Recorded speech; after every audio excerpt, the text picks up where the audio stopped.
안녕하세요. 거인야담입니다. 오늘부터 롯데 시즌 결산을 시작해 보려 합니다. 23 시즌이 시작한 이후에 하는 22 시즌 결산. 뭔가 아이러니하지만 늦었다고 생각될 때가 진짜 늦은 거라고. 하지만 새로운 시즌을 잘 치러내기 위해서는 그만큼 작년 시즌을 제대로 짚어보는 것이 필요합니다. 그래도 다른 곳에서는 찾아보기 힘든 데이터들을 다뤄볼 예정이기에 어쩌면 가장 빠른 시즌 결산일 수도 있을 것이라 생각합니다. 롯데는 22년 시즌을 앞두고 타자 친화 구장이던 사직 야구장을 투수 친화 구장으로 바꾸기 위한 노력을 했는데요.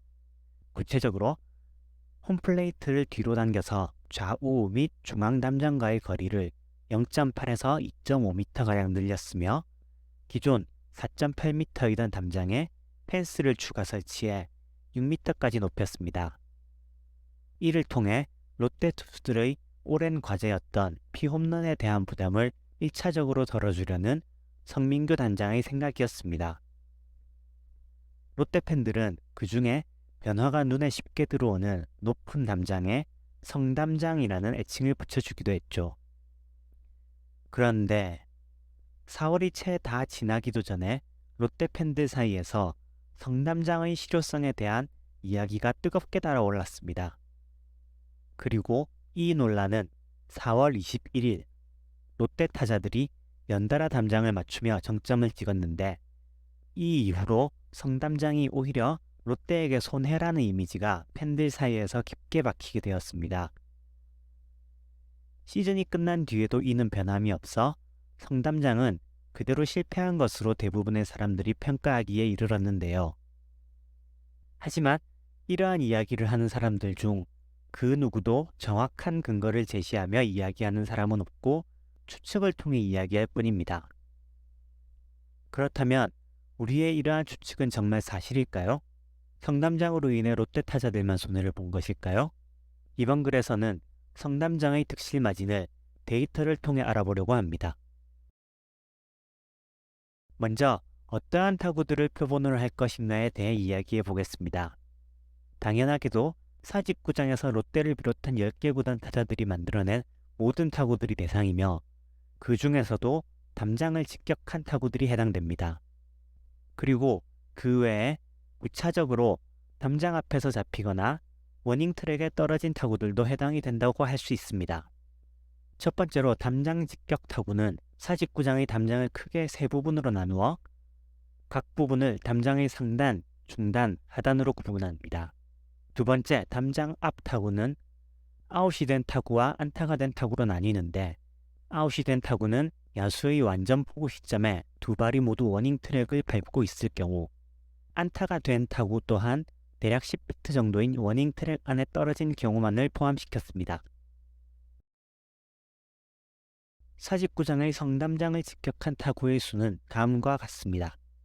롯데 타자들은 담장의 상단 부분에 17개의 타구, 중단 12개, 하단 7개의 타구를 날렸고 롯데를 제외한 나머지 9개 구단의 타자들은 상단 16개, 중단 7개, 하단 7개의 타구를 날렸습니다.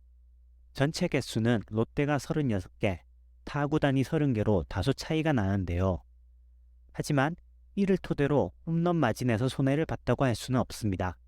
왜냐하면 엄밀히 말했을 때 성담장 때문에 홈런이 안 된 타구는 담장 상단을 때린 타구들만 해당되기 때문이죠.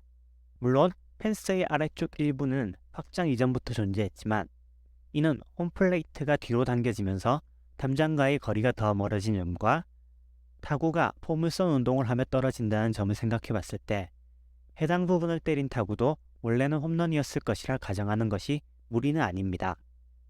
그렇기 때문에 상단의 펜스 부분에 맞은 타구만을 놓고 따져보면 롯데 타자들 17개, 타팀 타자들 16개로 딱 한 개의 차이가 납니다. 한 시즌 동안 한 개의 홈런 차이는 사실상 없다고 봐도 무방하며 이것만으로 롯데가 성담장으로 인해 홈런에서 손해를 봤다고 말하는 것은 맞지 않습니다. 그럼 성담장으로 손해봤다는 이미지가 굳어진 이유는 무엇일까요? 그것은 바로 4월 21일의 경기 때문인 것으로 보입니다.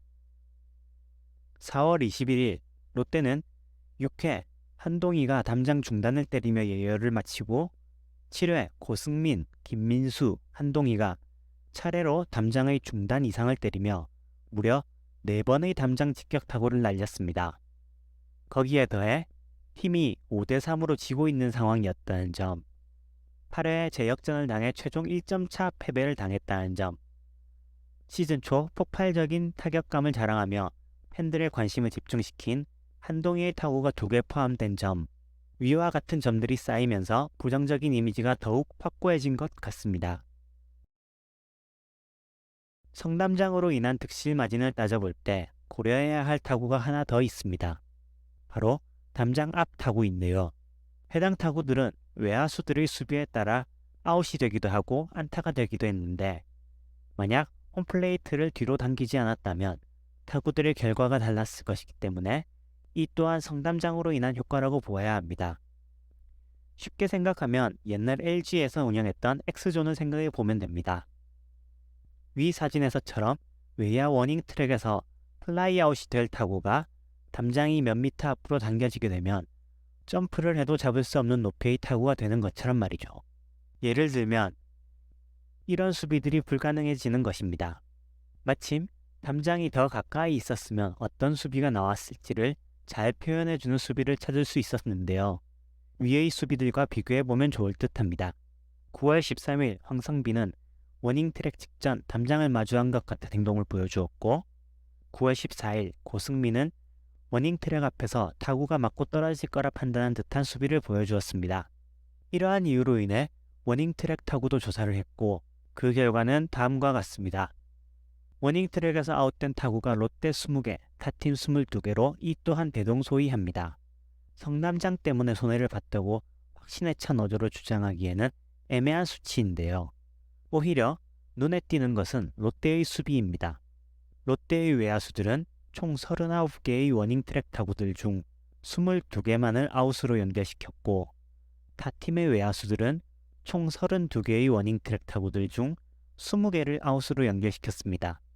롯데의 타자들은 성담장 때문에 본인의 성적이 손해봤다고 생각하기보다 수비 실력을 향상시키는 데 더 신경을 써야 할 것 같습니다. 당장 앞서 예시로 보여줬던 2개의 수비도 그렇고, 타 팀의 워닝트랙 타구 중 유독 눈에 들어오는 저 그라운드 홈런 타구도 어설픈 수비 때문에 내준 것입니다. 팀 전체의 기록으로 보면 성담장으로 인한 득실 마진이 큰 차이가 나지 않지만 선수 개개인별로 따져보면 분명 손해본 선수들은 존재합니다. 그럼 누가 가장 많은 손해를 봤을까요? 홈런만 놓고 봤을 때 성남장으로 가장 많이 손해본 선수는 한동희입니다. 한동희는 롯데 타자들 중 유일하게 담장 중단을 때리는 타구를 날리고도 1루밖에 못 가서 손해를 본 적도 있는데요. 한동희가 느려서 그런 게 아니라 한동희가 김민수를 째려봤던 그 사건의 타구입니다. 박사라고 한동희는 총 5개의 타구가 담장의 상단을 때리며 펜스를 넘기지 못했습니다.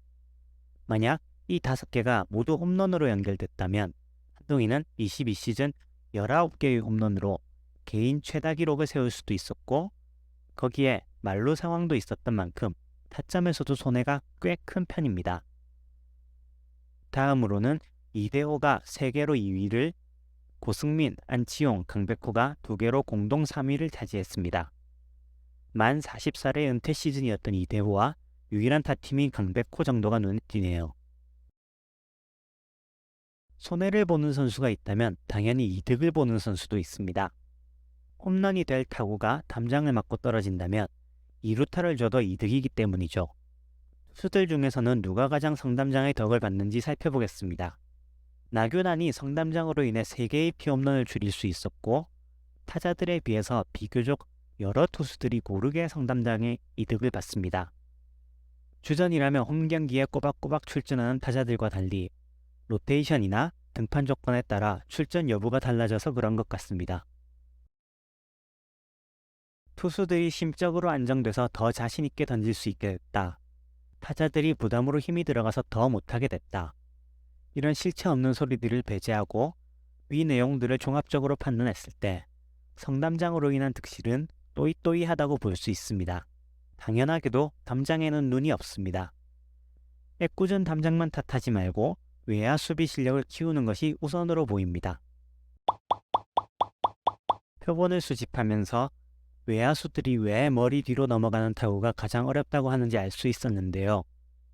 정면으로 날아가는 타구가 나오면 마치 레이싱 게임을 하는 것처럼 왼쪽 오른쪽으로 몸을 기울이는 저 자신을 발견하곤 했습니다. 그리고 롯데 외야수들이 펜스 플레이를 하는데 어려움이 많을 것 같다는 생각도 들었습니다. 타구가 담장의 중단과 하단을 맞으면 반발력으로 인해 튕겨져 나오지만 상단의 펜스 부분을 맞게 되면 타구가 갑자기 수직으로 뚝 떨어지는 경우도 허다했습니다.